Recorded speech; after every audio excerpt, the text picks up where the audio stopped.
섭자의 공포 라디오가 시작됩니다. 여러분, 구독과 좋아요는 섭자에게 아주 큰 힘이 됩니다.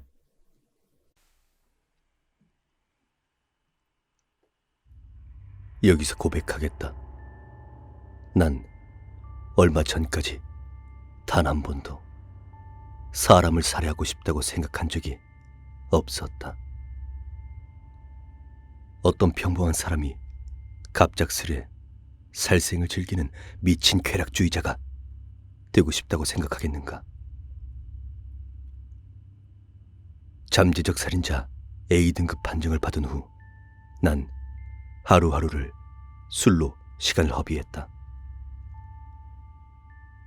제대로 된 직장은 물론이고 연애는 할 수 있었지만 결혼은 꿈 그 자체였다.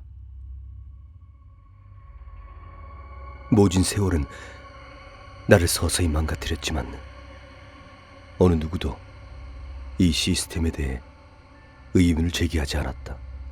아니, 있다 해도 의문을 제기하는 목소리에 귀 기울여주는 사람은 매우 적었다. 실제로 범죄율은 내려갔으니까 그들에게는 그것이 중요했다. 그런 내가 그 기사를 읽은 건 아주 우연이었다. 그리고 그 기사를 보고 난 어떤 영감을 얻었다.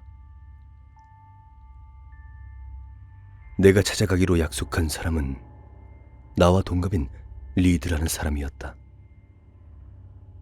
동갑이었지만 그는 나와 정반대의 점에 서 있는 사람이었다. 10만 명 중에 한 명 존재한다는 잠재적 살인 F등급을 받은 사람이었다. 정부는 이 자료를 신뢰해 지금까지 예비 살인 등급을 매기는 시스템에 중요한 역할을 하고 있었다. 리드는 현재 47살의 평범한 가장이었지만 살인으로 기소되어 3년 만에 재판 끝에 집행유예를 판정받은 사람이었다. 그는 재판장에서 자신의 억울함을 성토했다. 그가 재판장에서 유리했던 이유는 이웃들의 호의적인 증언이 매우 도움이 되었다. 그는 당시 10년 동안 정원사로 근무하면서 이웃들의 정원을 무료로 가꿔주기도 했고 아이들을 매우 좋아해 동네 아이들이 삼촌이라 부르며 그를 따랐다. 물론 그것이 결정적으로 집행유예를 받기에는 부족한 증언이었다. 재판에 결정적으로 도움이 되었던 건 그의 태도와 살인 동기였다. 그는 살인을 인정하며 교묘하게 그것이 사고임을 강조했지만 한편으론 자신을 벌하여 한다며 재판장에서 소녀의 부모를 향해서 눈물 어린 호소를 했던 것이 크게 기여했다. 그리고 그에게는 운이 좋게도 소녀의 부모는 철저한 크리스찬으로 평소에도 용서하는 미덕을 삼는 박애주의자이자 리드와 마찬가지로 잠재적 살인 F등급인 사람들이었다. 결국 피해자의 부모는 리드를 용서했고 리드는 평생 죄를 짊어지고 살겠다며 피해자와 같은 종교에 귀의했다. 나는 그런 리드에 대해 만남을 요청했다. 의외로 리드는 나의 요청을 흔쾌히 받아들였다. 리드는 나를 반갑게 맞이했다.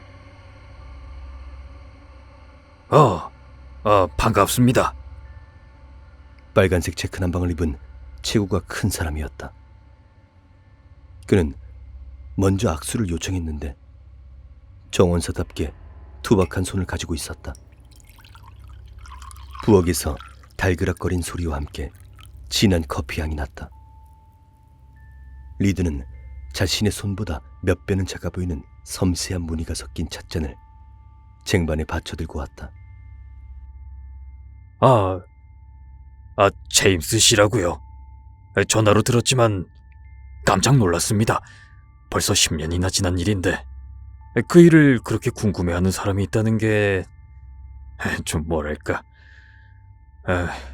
아무튼 그 당시의 기분이 생각나서 조금 당황스러웠습니다. 아, 죄송합니다. 리드 씨에게도 미리 말씀드렸지만 저는 지금 살인 A등급을 받은 예비 살인자로 살아가고 있습니다. 한순간이지만 리드의 동공이 확장되는 것이 느껴졌다. 진한 커피가 그의 혀끝을 자극했는지도 모르겠다. 예, 잘 알고 있습니다. 제가 처음 검사를 받았을 때가 아마 고등학생 때였죠. 지금도 기억납니다. 몇몇은 예비살인자 A등급을 통보받고 어느 날 갑자기 다른 곳으로 전학을 가기도 했죠. 리드는 씁쓸한 표정을 지었다. 저도 그들 중 한 명이었습니다. 아이고, 이거 죄송합니다. 저도 모르게 이거 그만. 리드는 재빠르게 사과했다. 이런 식으로 몇 번의 사과를 받거나 아니면 욕을 먹었던가. 단지 예비살인자란 이유 하나만으로 나는 대중들에게 언젠간 터질 시한폭탄 같은 존재였다. 기사를 읽어보면서 많은 생각을 했습니다. 리드 씨. 당신은 참으로 따뜻한 사람이더군요. 리드는 고개를 좌우로 흔들었다.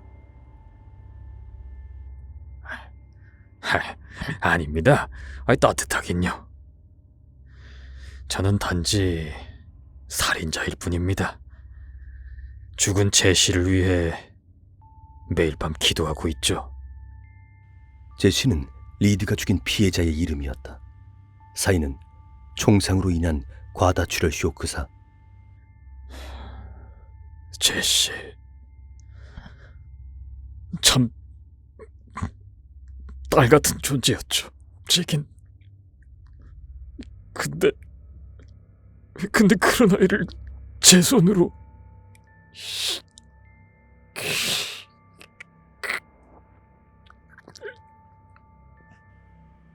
리드는 어느 순간 고개를 들지 못하고 낮게 흐느꼈다. 아직도 그 당시의 충격에서 벗어나지 못한 듯 보였다. 과거의 살인을 참여하는 살인자의 양심을 책찍질하기 위해 어설픈 심판자 노릇을 하러 나는 이곳에 온 것이 아니다. 나는 그 기사에서 리드의 어떤 냉혹한 면을 보았다. 그는 철저히 재판을 자신에게 유리하도록 이용했고 또 승리했다. 아닙니다. 리드 씨. 저는 오늘 당신을 힐난하기 위해 이곳에 온 게 아닙니다. 저는 리드 씨의 도움을 받아 정부에 소송을 할 예정입니다. 에? 소송이라고요? 네, 소송 말입니다. 소송. 제임스 씨, 저는 지금 제 자신도 힘겨운 상황입니다. 약혼자는 떠난 지 오래됐고 홀로 지낸 세월 동안 제시만 생각하면 모든 것이 무너졌습니다. 그런 제가 무슨 도움이 된다고? 그런 리드 씨가 속죄할 방법이 있습니다. 제가 알아보니 제시의 부모님이 당시 거액의 합의금을 받았다고 기사에 쓰여 있더군요. 예, 사실입니다. 그 돈으로 아기를 가지고 약혼자에게 프로포즈를 할 예정이었죠. 리드는 어느새 진정됐는지 손으로 눈물을 훔치고 있었다. 낯선 사내에게 갑작스럽게 감정적으로 변한 자신의 모습을 보인 게 창피한 듯 마른 기침을 했다. 그래서 제가 조사했습니다.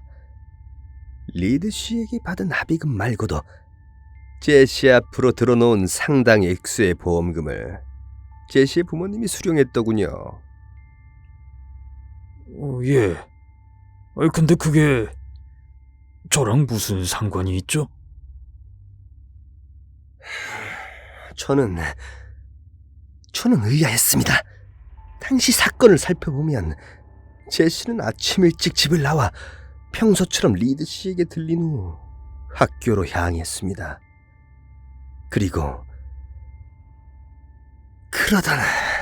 그러던 도중에 누군가에 의해 살인을 당하고 다음날 시체로 발견되셔. 맞습니까? 네, 맞습니다. 그때 아침에 제시를 보았죠. 그리고 살인 용의자로 지목된 게 3일 후입니다. 그리고 리드 씨는 재판장에서 자신의 죄를 인정했지만 그것이 사고라고 주장했습니다. 사실입니까? 네, 사실입니다. 정확히 그때를 기억합니다. 아침 일찍 집을 나와서 뒷산으로 향했습니다. 제시의 부모님에게 부탁받은 게 있었거든요. 당시 제시의 부모님이 사는 집터에 멧돼지가 자주 출현했습니다. 저희 동네가 산지에 가까운 곳이라 그런 일이 자주 있었거든요. 그리고 저는 동네 사냥꾼으로서 소일거리 삼아 사냥을 하러 다녔죠.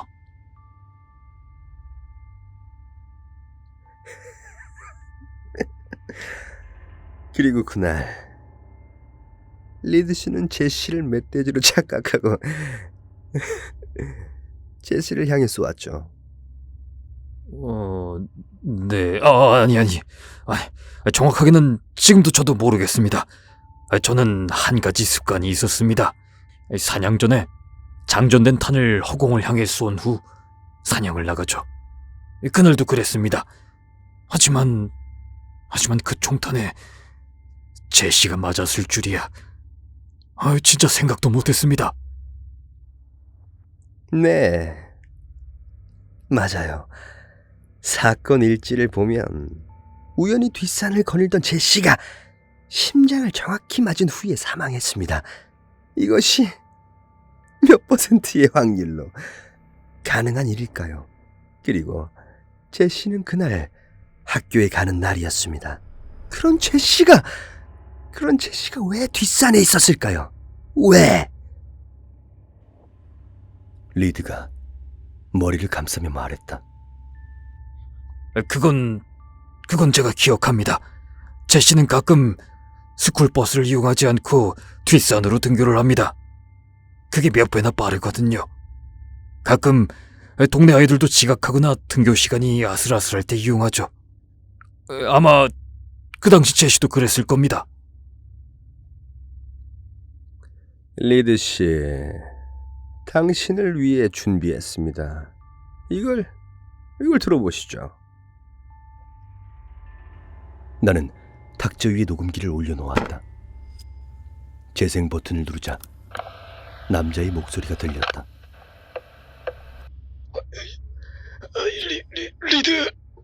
리드 기억합니다. 제 딸을 죽인 사람이죠. 이어 변조된 남성의 목소리가 들렸다. 아니, 정확히는 당신들 리드를 이용해 죽인까지 보험금을 가지고 사업을 시작했다지. 결국에는 이런 의리의리한 집까지 손에 넣고 말이야. 대체 무슨 소리야? 그건...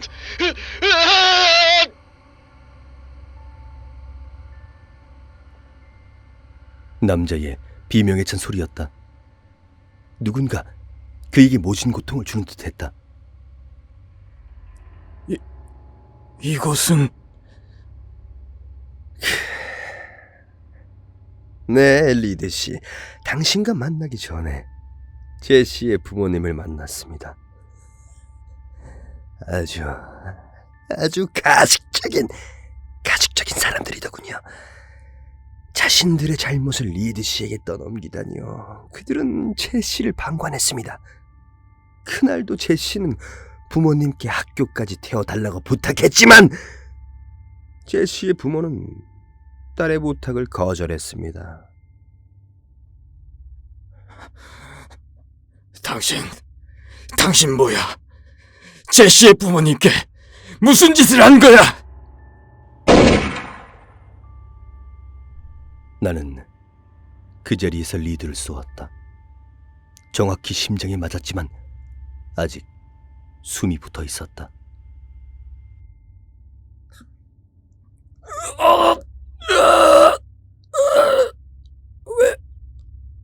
왜 나를...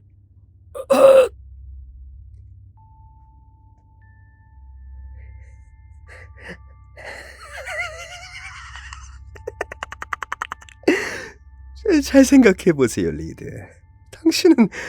당신은 증오했던 겁니다. 당신은 살인자로 찍혀 이걸로 사는데 제시의 부모님을 보세요. 딸의 보험금을 가지고 호화롭게 살다니. 이런 당신은 고심 끝에 제시의 부모를 이곳으로 불러들여 살해까지 결심한 겁니다. 그리고 죄책감으로 인한 자살까지. 저는 제시의 대리자이자 복수자일 뿐입니다. 그리고 진정으로 제시에게 속지 않은 방법은 당신들의 죽음뿐이죠. 역겨운 F등급들. 당신들은 짜여진 각본대로 아주 훌륭한 연기를 하더군요. 당신들에 대한 기사를 보자마자 처음으로 살해에 대한 욕구가 치밀어 올랐습니다. 하지만 걱정할 거 없어요, 리드. 혼자 쓸쓸하지 않게 제시의 부모도 데려왔거든요. 아마 곧 만나실 수 있을 겁니다. 기대하셔도 좋아요.